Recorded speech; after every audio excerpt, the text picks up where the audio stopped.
Hey everyone, welcome back to our channel. It's me Rose here. In this tutorial, I'm going to show you how to log in into your Wayfair payment account. Now without further ado, let's start right into the video. To log in into your Wayfair payment account from your PC, firstly you need to open your preferred browser.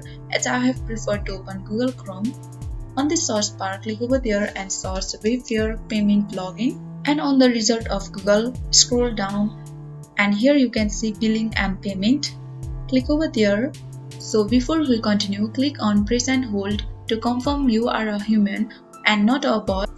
And from the direct website, we are on the Wayfair payment homepage. To log in into our Wayfair payment account, click on sign in at the top right corner of the screen. Now to log in into our account, you will be required to enter your email address, then click on continue. And this is how we log in into our Wayfair payment account.